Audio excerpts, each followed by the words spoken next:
Hi everyone. Today we'll learn how to set up our Blue Yeti microphone for recording YouTube video or a podcast.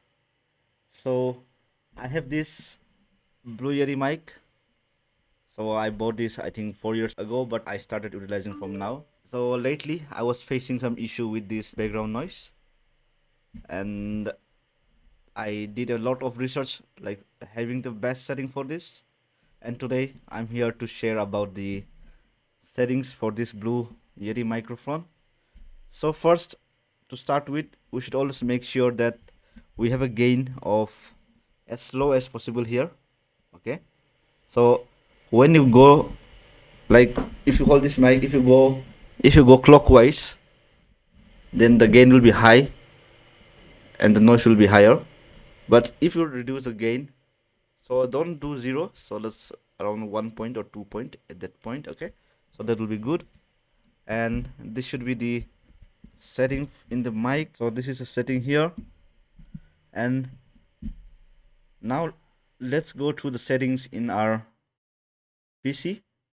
Here, if you go to the setting first, you have to go to the input. If you are on Mac, go to sound and then go to the input and select the Yeti stereo microphone.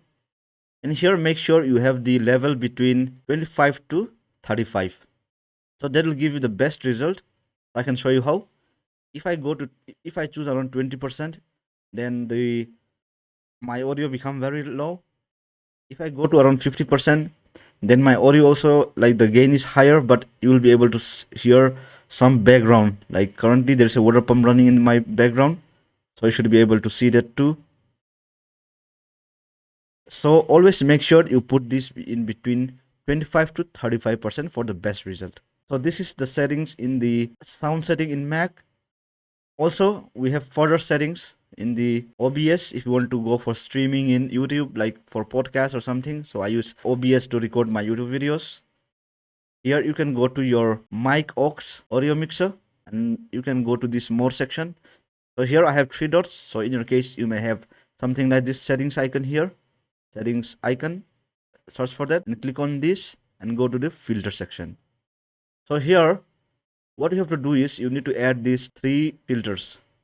So one is a compressor, the other is a noise gate, the other is a noise suppression. So how can you do that? You can simply go by clicking this plus icon here, click on them, and we have a noise gate here, click on it, and noise suppression, and then a compressor here, which is here. So let's start with compressor. So here I've set the ratio to 10:01. So you can do this. So you can always toggle up and down to have the best results. By having this setting, I have the best result.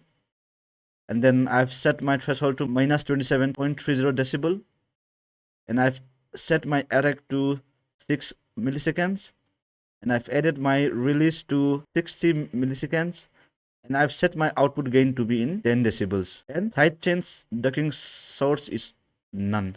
Okay, so let's go to noise gate. Here I've set my close threshold to minus 48 decibels, my open threshold to minus 38 decibels, and my attack time to 25 milliseconds, hold time to 200 milliseconds, release time to 150 milliseconds. So these are pretty default settings. And when we go to the noise suppression, so we have this. You can always choose anyone in between this, but for the best result, I've chose good quality with more CPU usage. So I don't find much difference in between these two. So I just go with the more CPU usage.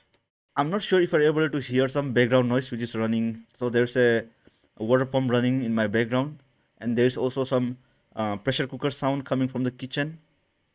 So I think those sounds are also reduced. So this is the best settings which I had for my setup. I hope this is helpful for you. Keep watching.